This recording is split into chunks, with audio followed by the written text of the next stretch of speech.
Todas acharam? Havia em Jope uma discípula por nome Tabita, nome este que traduzido quer dizer Dorcas. Ela era notável pelas boas obras e esmolas que fazia. Ora, aconteceu naqueles dias que ela adoeceu e veio a morrer. E depois de a lavarem, puseram-na no cenáculo, ou seja, no quarto de cima. Como Lida era perto de Jope, ouvindo os discípulos que Pedro estava ali, enviaram-lhe 2 homens que lhe pedissem: não demores em vir ter conosco. Pedro atendeu e foi com eles. Tendo chegado, conduziram-no para o quarto de cima, e todas as viúvas o cercaram, chorando e mostrando-lhe túnicas e vestidos que Dorcas fizera enquanto estava com elas. Mas Pedro, tendo feito sair a todos, pondo-se de joelhos, orou, e voltando-se para o corpo disse: Tabita, levanta-te. Ela abriu os olhos e, vendo a Pedro, sentou-se. Ele, dando-lhe a mão, levantou-a e, chamando os santos, especialmente as viúvas, a apresentou-a viva. Isto se tornou conhecido por toda Jope, e muitos creram no Senhor. Pedro ficou em Jope ainda muitos dias, na casa de um curtidor chamado Simão. Senhor, nós te louvamos por essa palavra e sabemos, Senhor, que cada palavra que sair da minha boca será na direção do teu GPS, do teu Espírito, e que todas nós venhamos ser edificadas com essa palavra, em nome de Jesus. Amém. Essa área onde Pedro foi era uma área litorânea. Jope significa bela. Aí eu até me lembrei de Ilha Bela, porque era uma região assim, era uma região de muitas praias e de pesca. Então o povo ali vivia da pesca. E vocês viram nessa palavra que essa mulher, ela era uma costureira e ela sustentava as viúvas da região. Ela fazia vestidos e túnicas. Naquele momento, se a gente parar para pensar que não existia INSS, que não existia aposentadoria, ajuda do governo, aquela mulher representava o governo para aquele povo. E aí o que acontecia? Por ser uma região litorânea, os homens pescadores, e eram pescadores de alto mar. Então, a muitos deles era comum que eles morressem. Então, eram muitas viúvas naquela região. E a vida de Dorcas era para dar esmolas e era para sustentar essas mulheres. A obra dela, o ministério dela era esse. Como o ministério de vocês não veem placas, vocês estão aqui cuidando umas das outras, ela também fazia isso. E ela cuidava daquilo que era mais necessário naquela localidade.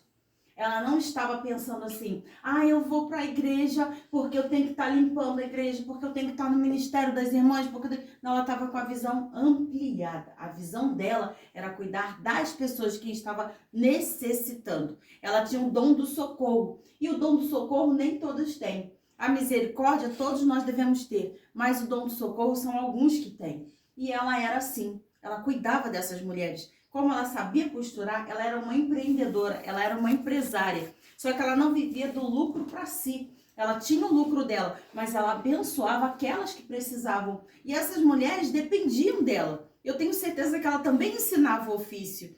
Só que nesse período dela estar ensinando, ela fica doente e falece. Eu achei a atitude linda dessas meninas, porque o que elas fizeram? Elas fizeram o que era costume da época, que é até hoje entre os judeus, limpavam o corpo, colocava aquela mortalhazinha e deixavam. Só que elas fizeram algo muito lindo. Elas fizeram esse detalhe, mas ao invés de elas enterrarem, elas levaram ela para o quarto de cima. Por que elas fizeram isso? Porque elas tinham esperança.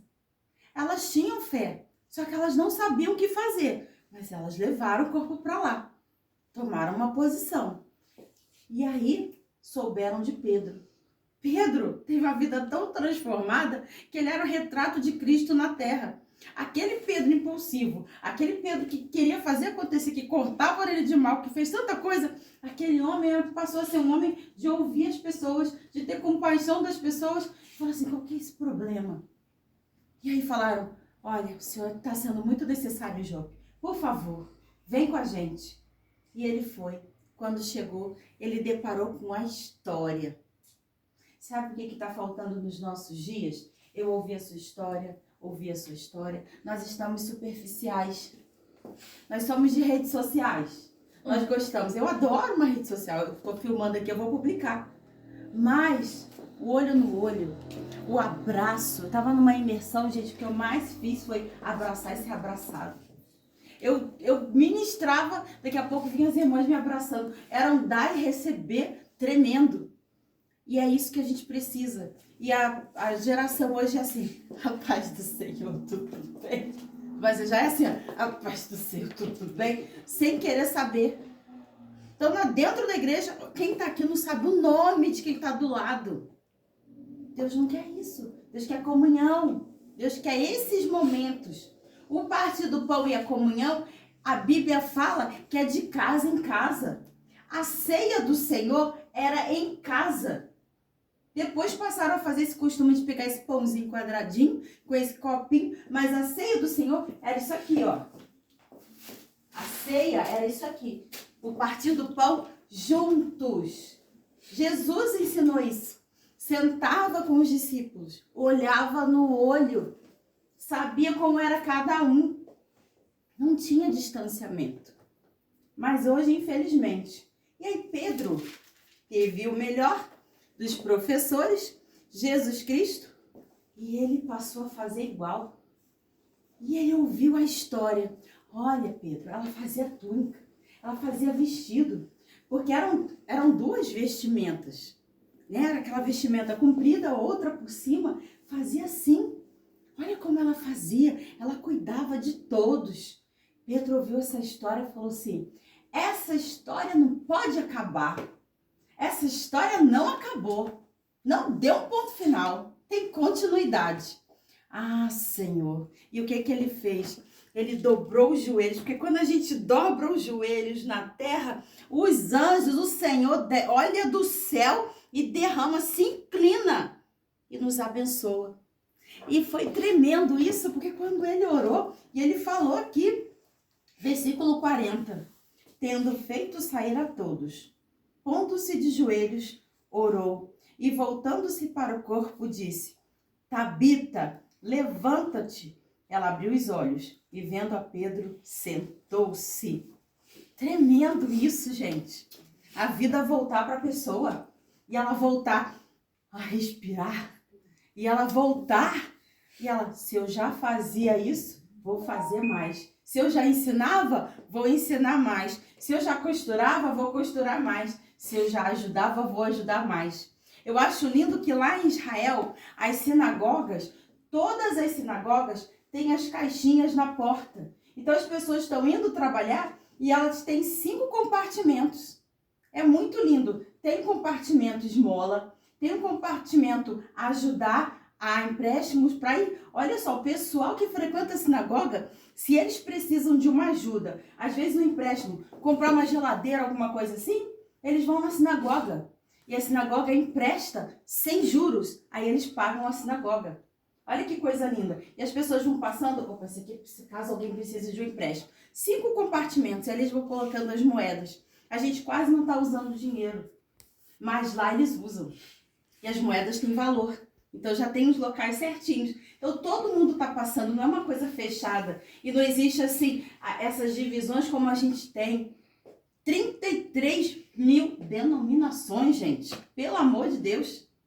E aí lá eles fazem dessa forma. E a gente, é o oferta, é o dízimo. E a gente fica assim, nossa, mas é um negócio fechado. Quando o Senhor está nos chamando para abrir os olhos e contemplar ao redor. Tem algo mais que eu posso fazer. O que será? Porque cada um tem um ministério. Tem pessoas que têm o ministério do ensino interno. Tem pessoas que têm o ministério profético. Tem pessoas que têm... São 5 ministérios e muitos talentos, muitos dons, muitas coisas que as pessoas podem fazer. Tanto internamente quanto externamente. E quando você é livre em Jesus, você pode fazer isso aqui, ó, porque aqui multiplica. Igual o pão que Jesus partiu. Jesus, ele até ia à sinagoga, mas ele não era preso à sinagoga. Ele ia na casa de qualquer pessoa onde ele fosse convidado.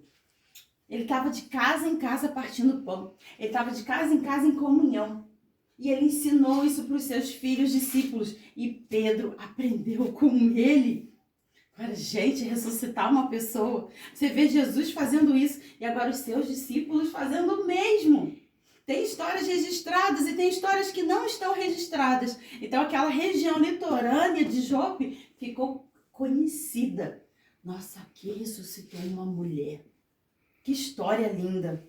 E é essa palavra que eu quero deixar para vocês. Como aquelas mulheres vieram até Pedro e choraram e buscaram uma resposta que era impossível. O nosso Deus está aqui ouvindo a nossa impossibilidade da alma. Tem gente aqui com impossibilidade na alma. O nosso Deus está aqui. Pedro estava representando Deus naquela hora.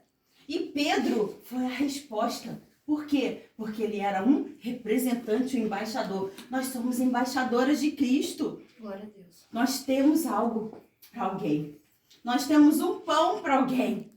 E o pão é Jesus, é a palavra de Deus. Nós temos algo. Ai, mas eu não sei falar alguma coisa. O Espírito Santo, que é o nosso mestre, ele sabe nos direcionar. Eu conheço um empresário, ele mora em Tremembé, a empresa dele é de Pinda, e ele está alimentando o pessoal lá na praça da Rodoviária Velha. E está sendo uma coisa linda, porque junto o pessoal, Poema, Evangelho Simples, eles também abaixaram as placas e estão lá trabalhando. Vem um corta cabelo, vem outro faz não sei o que, traz um calçado.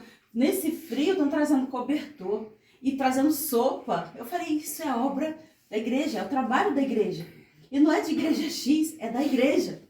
Porque Jesus, ele morreu pela igreja. Jesus não morreu pela igreja batista. Jesus não morreu pela igreja católica. Jesus não morreu pela igreja cristã. Jesus morreu para todo o que quiser. É um individual e um coletivo. Então, que essa obra do Senhor, como essas mulheres vieram até Deus, porque Pedro era representante de Deus e tiveram resposta, vocês podem ter certeza que nós, nessa noite, também estamos na direção de Deus. Vocês não saíram da casa de vocês à toa, nem para ouvir uma palavra. Vocês saíram para ouvir a palavra de Deus. E a palavra de Deus não volta vazia, ela cumpre aquilo para que ela foi designada. A palavra de Deus é uma flecha e ela sabe em quem e o que atingir.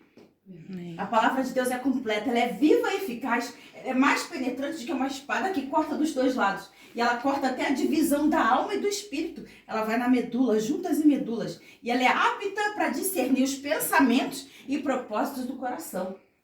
Você quer ouvir a voz de Deus? Palavra. Ah, mas eu não estou ouvindo? Fala para você mesmo, você vai ouvir. Bota a Bíblia em áudio. Vai ouvindo, vai lendo. Ai, mas eu não tenho concentração. Começa. No começar, você cria prática. E aí você vai. E aquele choro se transformou em riso. A Bíblia fala também lá em Isaías que Deus trocou vestes de luto por vestes de alegria. E que assim o Senhor nos vista nessa noite, nos dê vestes de alegria, porque é isso que Ele quer dar. Ele não diz que nós não passaríamos por nada. Jesus disse que nós passaríamos por aflições. Ele não disse que nós ficaríamos, mas que era para nós nos mantermos animadas, porque Ele venceu o mundo. Então ele estava falando, só faltou ele desenhar. Eu venci, eu vou vencer por vocês também. Eu vou estar lá, mas estou enviando o intercessor, Espírito Santo. E ele vai vencer por vocês e vai vencer com vocês. Esse é o recado para vocês essa noite, tá bom? Para vocês não, para nós. Eu agradeço a oportunidade em nome de Jesus. Amém. Obrigada, viu? Amém.